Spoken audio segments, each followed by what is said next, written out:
What's going on, Empire? How y'all doing today? I'm doing great. Thank you for asking, because I know you did. You guys are the best people I have ever met. Don't forget that. I don't have much to say for the beginning of this video. I just want to talk about some of these tattoos. Now, I don't know if you guys seen my last video that was posted on Friday, but I'm going to try to be as nice as I can because I don't want to hurt anybody's feelings. So let's get into it, shall we?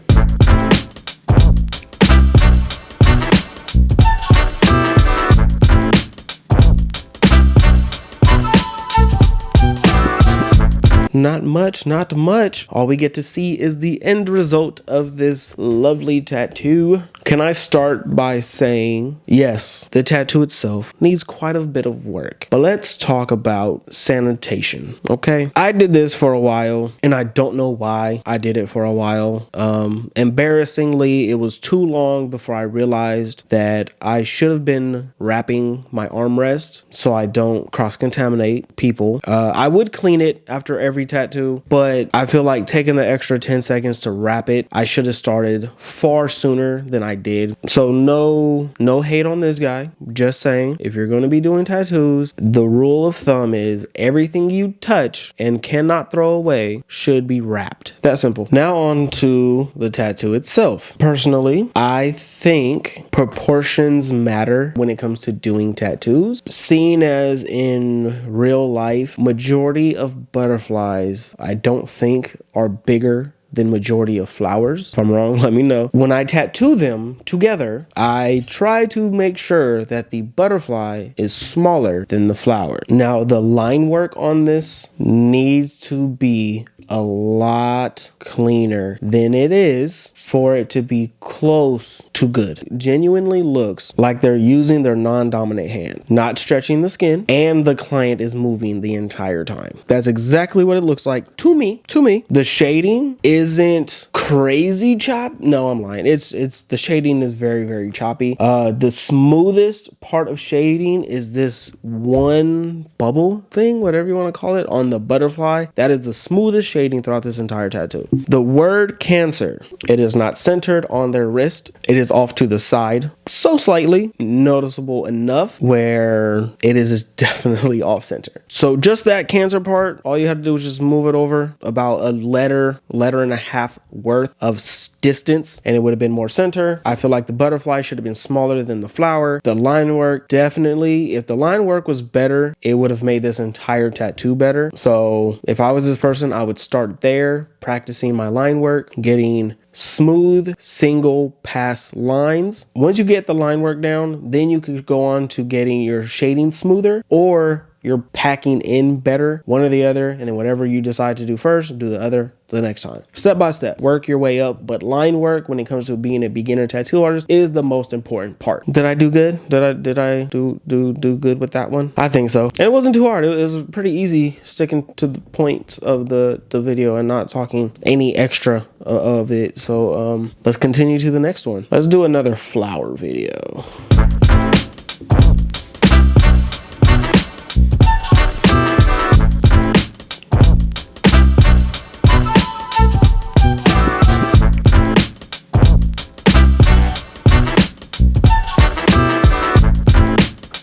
I don't know how the best part of this tattoo is the red butterflies. I don't understand that, because color definitely can be used to line with, but it is not the easiest sometimes. Sometimes it is very difficult to get consistent lines with a color. So the fact that this person was able to do the full color butterflies better than the black flowers, I'm kind of confused there. Probably has a lot of practice doing a lot of red stuff. I don't know if that's supposed to be a joke or not. I didn't mean it to be a joke, but if you found that funny for some reason, good on you. The flowers kind of have like a stylistic look to them, so it might have been done in that way on purpose. I'm hoping that's the case. The line work could be a little bit cleaner, could be a little bit more consistent, but for what it is, it's acceptable for the line work itself. The technique of doing the line work. But the shading part of this is where you completely lost me. There is no rhyme or reason to it. I don't know if you guys can tell, but it has like that dotted look to it. So that's considered like stippling, pepper shading, single needle. There's a bunch of different ways that tattoo artists say this style is, but how you get that look, mostly how you get that look is you use the liner to do the shading. So it looks as if he used either a 5 liner or a 7, maybe push it to a 9 liner bug pen, maybe, but he used the liner to do the shading, and all you do is the same thing you would do, use a mag, but you have to be a little bit more careful because using a liner to do the shading can damage the skin a lot easier than if you were to use a mag. But it's almost the same process. You move your hand a little bit quicker and it gives you that dotted pepper look. Should he have done that to this tattoo in this way? I think not. Because when it comes to shading like this, another personal preference, I don't think it adds to the tattoo. If anything, it takes away and or makes it more difficult to add to it or cover it in the future. He did the same thing for both flowers. Nani? I don't know if y'all saw that. There was lint on my mic. He did the same thing for both flowers. The bottom flower is quite a bit worse than the top flower. And now that I look at them in unison, it's the same flower. He just placed one on top and one below. Yeah, you can get away with it, but I feel like if you're going to be giving somebody a tattoo that they're paying for, at least put in the work to give them 2 different flowers. Cool? Cool. The old tattoo this lady has, I don't know who did it. I don't know if the person that is doing this add-on did the original tattoo, but let's be fair. If somebody else did it, that other person also doesn't exactly know what they're doing and or how to do it, because even though it is very shiny and it's like difficult to see the middle part of this, you can plainly see that it is raised about a centimeter off the skin, meaning this tattoo is completely scarred throughout from the ruta to the tuta. There's no fixing that. Even if you were to cover that with a straight black, you would still be able to see this tattoo through it because it is raised. It is very, very scarred. That kind of scarring is what happens when, one, of course, the person doing the tattoo doesn't know what they're doing, and or the client scratches the tattoo during the healing process. Scratching can severely scar a tattoo. You do not want to scratch your tattoos while they're healing. This is the reason. But also because of that, this tattoo, I guarantee you to this day, even though it is probably 5 years healed, probably still itches every once in a while, and every time she touches it, it raises or puffs up more and then gets even more itchy. That's just how I see it, and that's just based off of experience. I have not many, but a couple tattoos that have scarred. They don't raise up too much like that, but they do get itchy once in a while. My mom has a very bad tattoo that is really, really scarred, and every time she brushes it against anything, it immediately raises up and it gets super itchy. So all in all, if you stuck to the line work, a little bit more passable, but adding that shading only took away from the entirety of the tattoo. All right, I gotta hurry up because I gotta go pick up my kid pretty soon. I don't want to be late because then they're gonna call the cops on me, and that's not cool. Let's do this video. Yeah, I know what the fuck going on. Speaking of cops, that looks like it's in jail. Did that shit with a staple. You know what? One needle shit. My intuition is very rarely wrong.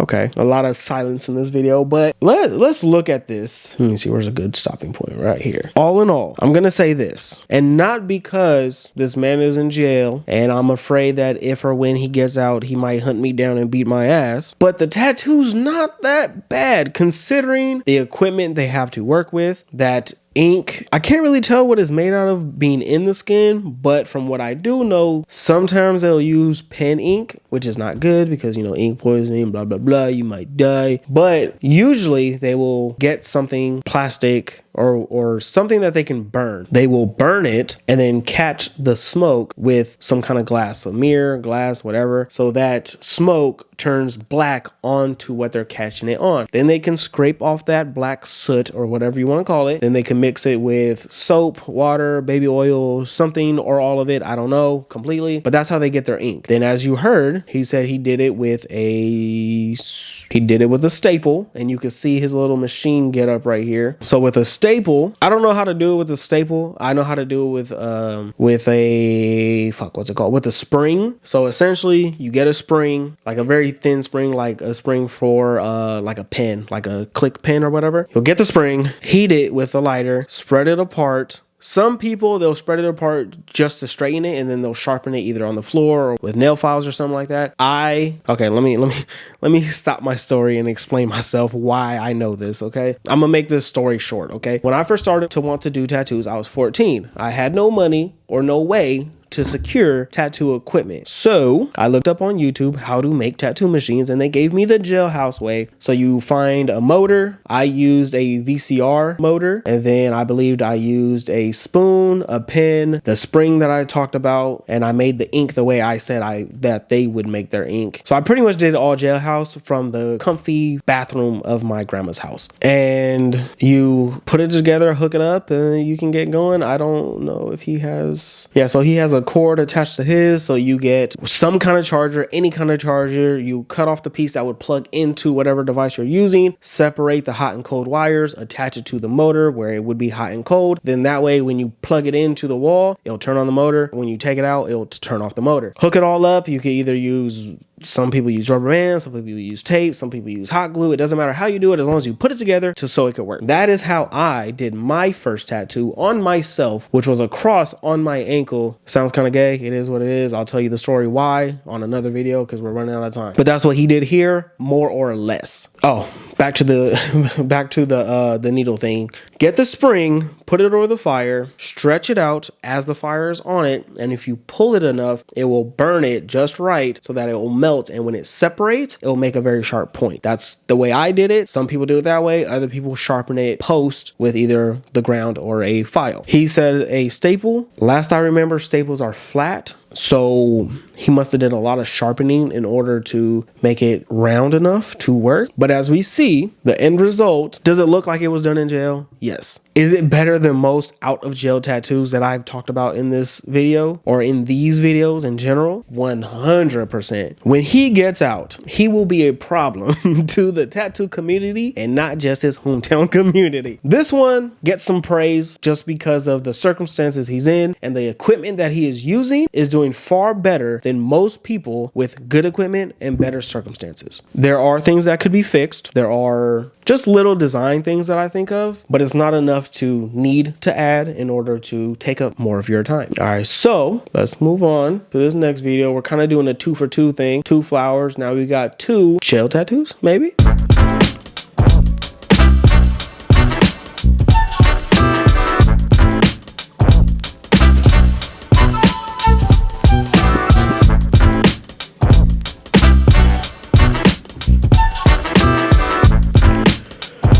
I finally was happy with one of these tattoos on these videos, and then I just have to depress myself right away. This video is very hard to like see every little bit, so I'm probably just gonna let it replay over and over instead of picking like screenshots like I usually do. But let's see if I can stop on. The hand says blessed by God. It is done very badly. He did not bless you with these tattoos. Then up a little bit further, he has money coins.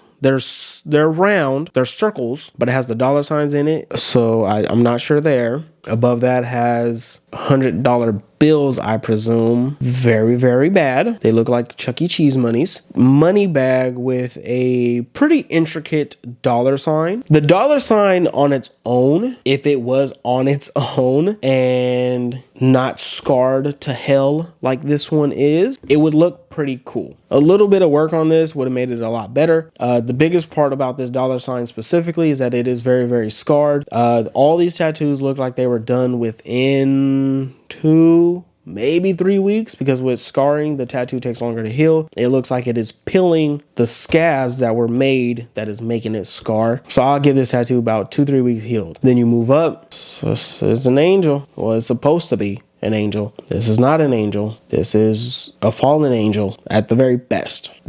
What the fuck is up with the nose? Jeez. Oh man. The lips, he didn't put, so he put the outline of the upper and the bottom lip, but he didn't put the lip butt crack in the middle so you could tell they're separated. Sorry.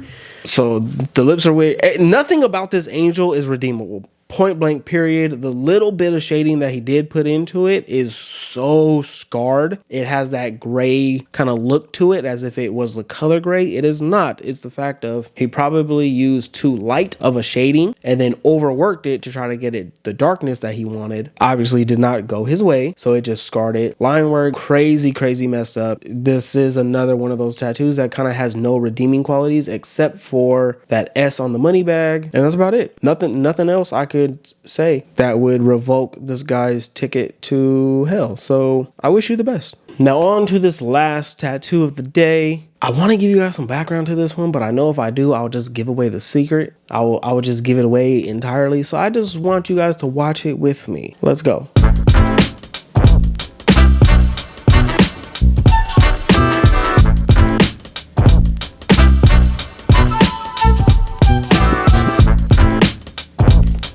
Now hear me out. This is another. It seems like I talk about Jesus tattoos a lot, huh? I am fairly religious, but I'm not like, I believe in God and Jesus, you know, they're kind of one and the same. Higher power, you know, all that good stuff. Be a good person. But I'm not as religious as it might seem comparative to how many times I talk about these bad tattoos. It's just by chance I see them, so I talk about them, okay? But this tattoo, I've had one of these before where the quality was good. Quality of the tattoo, I don't have a problem with. I just realized it's a black Jesus. Appreciate you, my brother. The client must have wanted it to line up so that Jesus was holding his nipples. I don't know why you would do that. That is very odd. He had more than enough space to raise Jesus a little bit or lower him a little bit. Yes, if he lowered it with this size, if he lowered it, his feet would have went over the belly button. But I might have preferred feet over belly button instead of nipples and hand. But either way, he could have just adjusted it here or there so that he wasn't nipple palming this guy. Like I don't understand why they thought that was the best option. The quality of the tattoo, like I said, isn't horrible. I will explain. With darker skin clients, you need more skin breaks than you do shading of the tattoo, because if you do too much shading, especially like the lighter tones of shading and stuff like that, being on darker skin, it's one of those things where less is more. So if you add more to a darker skin client, it will look less. If you take some away and leave it to pretty much line work, black, maybe a light or mid-tone, and then skin breaks, it gives it a lot more dimension than it would if you went the other route. If you think that looks a little odd on this, that is probably the reason they did it with so many skin breaks in it. I do feel like he could have did it a little bit more smoother or brought out the shading into the skin breaks a little bit more, but that's kind of like again another personal preference thing. I'm not like completely disappointed in the quality of this tattoo. My biggest deal is the placement. The placement kind of throws me off. It's not giving me the Holy Ghost like it should. But besides that, that's really all I wanted to talk to you about this tattoo. Like I said, quality, a little bit more work would have made it look a little bit better. But for what it is, I'm pretty happy with it. The line work on it looks pretty smooth, pretty consistent. There's not something that is blown out. Nothing is like too big, too small. It is all same width. It looks like what it's supposed to look like, I assume. Just all you had to do is get the hands off your itty bitty baby nipples and then we would have been good. So that's all I got to talk about for this video. It was, again, another pretty straightforward. I didn't have like too much in between stories to tell you guys. I'm not sure if I said this before, but if you guys would like a video of me giving my personal experiences while doing tattoos and my learning process and all that, I would love to make one for you. As far as visually, I don't know what I would do to make it visually entertaining, because I don't know if me just sitting here telling you a story would be entertaining enough to keep your attention. So give me some ideas if you think I should put like a time lapse of me doing the tattoo on the side of me, or trying to find like images that I could play. I have no pictures or videos of me in my beginning stages, so I don't know. We'll see what we could do. I would love to hear what you guys have to say, see what you have to say, because I'll be reading it, not talking to you personally. I would say give me a call, but I don't give out my personal phone number, so I'm sorry. To hear my voice, you're either gonna have to come get a tattoo, which I'm not opposed to, or just continue to watch my videos, which I am also not opposed to. So with that being said, I'm gonna leave you guys with I love you more than this guy likes getting his nipples grabbed by Jesus. Thank you, bye.